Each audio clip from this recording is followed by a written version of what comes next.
This is the 501 Coroner Backroads, where the road slows down and the stories are still waiting, right where they've always been. Now let's get going.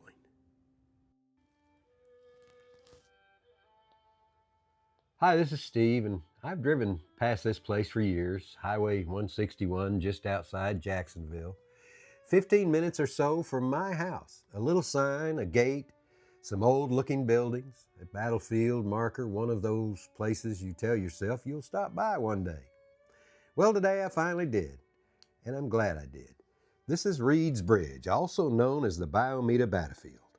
It was part of the Little Rock campaign of 1863 when Union forces under Major General Frederick Steele were moving across Arkansas to take the Confederate capital at Little Rock. Confederate forces under Major General Sterling Price were trying to stop them or at least slow them down. On August 27, 1863, the fight came here along Bayou Meto. Confederate troops fell back across Reed's Bridge and burned it behind them, stopping the Union advance for a time. Little Rock would still fall not long after, but for one hard day, this ground mattered. This is the history book version. But standing here this morning, that was not the first thing that hit me. The first thing that hit me was the mosquitoes, then the no-see-ums, then the damp air, the wet grass, the heavy green silence of an Arkansas morning, the kind of air that sticks with you, the kind of place where your shirt is wet before you have done anything but stand still. And I thought, my Lord, imagine camping here. Not visiting, not walking through with a phone in your hand, not taking pictures and then going home to air conditioning. I mean camping here in 1863. No screens, no bug spray, no clean bathroom, no ice chest, no dry socks waiting in the truck. No way to call home, no guarantee you would ever see home again. Just heat, insects, mud, horses, smoke, bad water, bad food, and rumors moving through camp faster than truth. This is the part of the war we do not always talk about enough. Before the battle, there was waiting. Waiting in the heat, waiting in the dark, waiting with mosquitoes eating you alive, waiting with your stomach in knots, because you knew somebody out there was coming, and you did not know if tomorrow would be your last morning on this earth. I spent a good part of my life around death. I know what violence does after it happens. I know what families look like when the worst news in the world walks through their door. But places like this remind me that war starts hurting people long before the first body falls. It hurts them in the waiting. It hurts them in the hunger. It hurts them in the sickness. It hurts them in the letters from home that do not come and the letters home that may never be answered.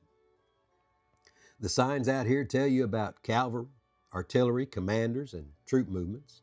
And that matters. We need those facts. We need the names. We need the dates. We need to know that this was part of the larger Union movement that eventually returned Little Rock to federal control and gave the Union effective control of the Arkansas River Valley. But the ground tells you something else out here. The ground tells you this was not just a chessboard for generals. This was a place where men sweated, cursed, prayed, scratched bug bites, missed their families, and wondered whether they were brave enough for what was coming. And it was not just soldiers. The Civil War rolled through Arkansas communities and touched everybody around it. Women trying to keep farms and households together, children doing grown-up work because fathers and older brothers were gone. Enslaved people trapped inside a war that was, in the deepest moral sense, about whether human beings could be owned. Families displaced, homes emptied, crops lost, food short, disease everywhere.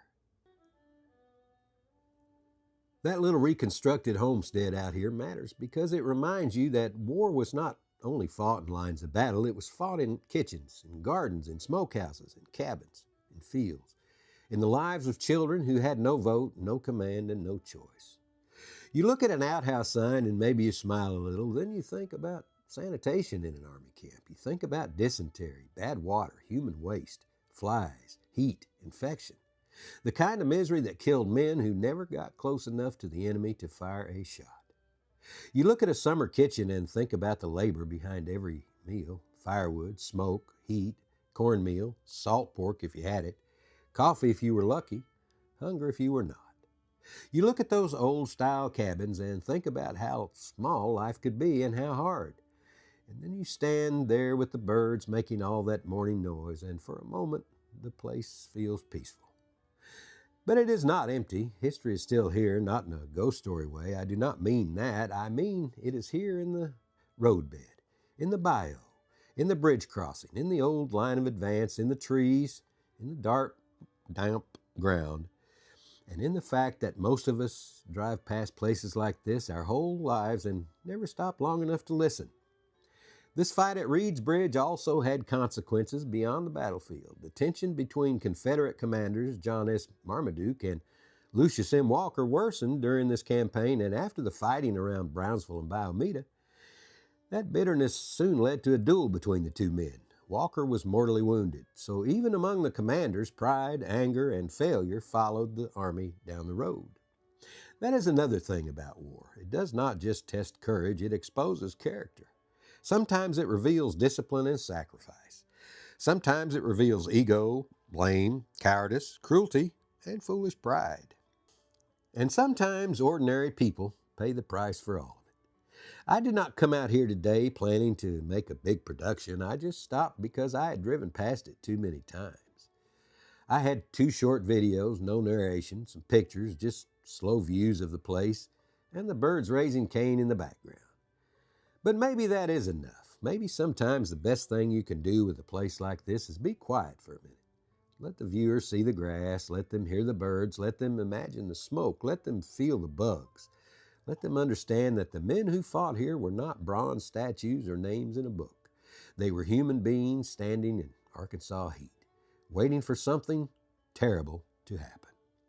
And maybe that is the real lesson from this little stop out along Highway 161. History is not always hidden. Sometimes it is right beside the road. Sometimes it's 15 minutes from your house. Sometimes you've driven past it for years. And sometimes, if you finally stop, the mosquitoes will tell you as much as the markers do. This has been a Coroner's Backroad from the 501 Coroner. Y'all be kind to each other. Okay?